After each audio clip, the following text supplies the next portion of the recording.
battle-weary. The hero and his thane slept deeply until the black raven in the tree outside raucously greeted the coming of the new day. Sunlight chased away the shadows as the prince and his companions made ready to leave. Now the fight was done. They wanted to be home, every warrior among them. They had been away long enough.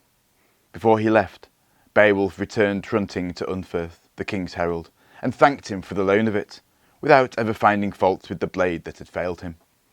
Beowulf was like this, fierce in battle, but generous and thoughtful in spirit. He did not want to hurt Unferth's feelings.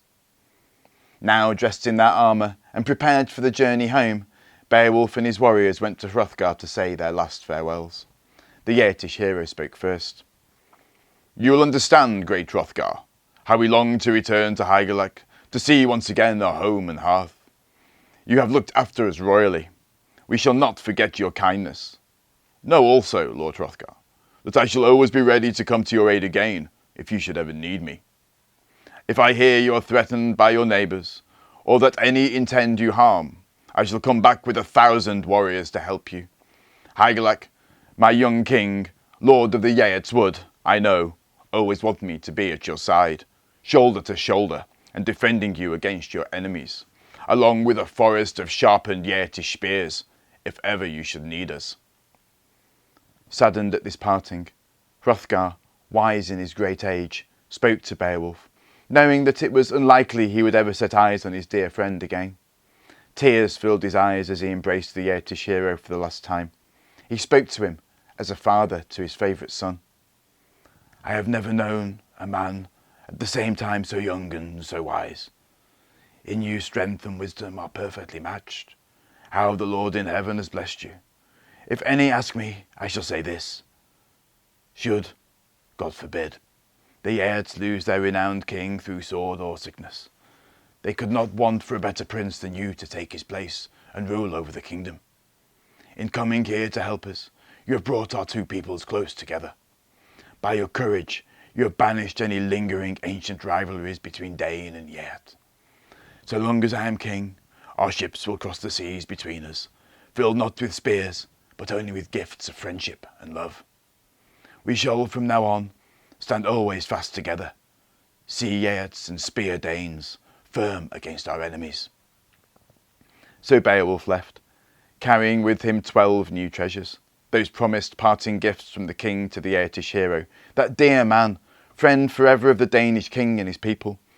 Gold decked and resplendent with rings he left them, and not a Dane who watched him go believed the reward was any more than he deserved. Now they came again to the seashore, sorrowing in their loss of Hansio, their dead war companion, and at the same time rejoicing in all that had been achieved, and also in Hrothgar's generosity towards them. The coastguard, who had greeted them days before, saw them coming again, these young warrior heroes in their war shirts and glittering helmets. He rode to greet them, guiding them to the waiting seaboat he had guarded so carefully for them. Once the ship was loaded with horses and armour, and Hrothgar's hoard of gifts, Beowulf gave the coastguard a gift, a gold-hilted sword. It was a gift I am sure the man treasured forever. Then a mist rose high over the deck. The slack sail hoisted, and was soon wind-filled and taut, and the ship's timbers felt again the sea surge. Out over the waves the ship danced, rejoicing to feel again the foam at its throat. Like the warriors, that sea-boat longed to be home, rode the ocean, surf skimmed the waves until they saw at last the welcome cliffs and headlands of home, a coast they knew and loved. A favourable breeze brought them over the shallows and beached them safely on shore. Their coming had not gone unnoticed on those homeland cliffs. Geatish coastguards had long been watching for their return, anxiously awaiting their beloved heroes. They were there on the beach, helping to moor the boat, to hold it fast so that no sea surge could harm this boat of heroes. They were there to help unload the heroes' golden hoard, marvelling at the amount of it, at the richness of it. They did not have far to carry it, for Hygelac, the Geatish king, lived with his warband close by the sea wall itself. News of their coming, of the hoard they carried, raced ahead of them to Hygelac himself, brave king of all the Geats. Beowulf, his nephew and greatest champion, his hearth companion, had survived his perilous quest and was returning home unscathed. By order of Hygelac, the mead hall was cleared at once and prepared for Beowulf and those honoured Geatish heroes. As he saw Beowulf and his warriors striding into the hall, Hygelac could scarcely contain his burning curiosity to hear all about their adventures in Denmark and their miraculous return. After all the greetings were done, there never was such a warmth of welcome, and the mead cup had been offered around to each and every one of these heroes. The two noble kinsmen, Hygelac and Beowulf, sat down face to face, the one eager to know, the other eager to tell. Hygelac leaned forward, longing to hear. "Tell us now, brave Beowulf, how you survived this battle in distant Heorot. I warned you, did I not, of the dangers that lay ahead of you in Denmark? 'Do not go, dear friend,' I said, 'and face that murderous monster Grendel.' Those were my very words, if I remember. Yet you did not listen to my advice.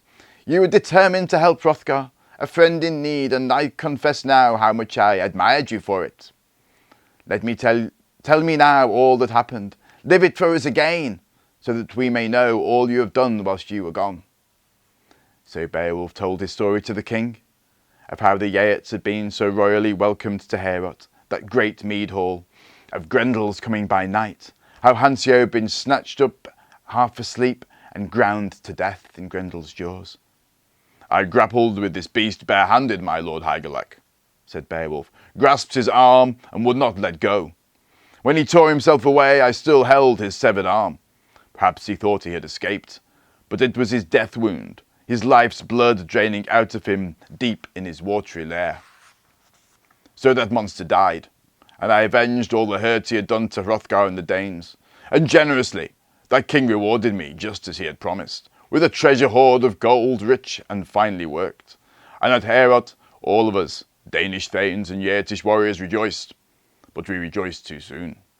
For out of the night came Grendel's vengeful mother, a fiend filled with fury.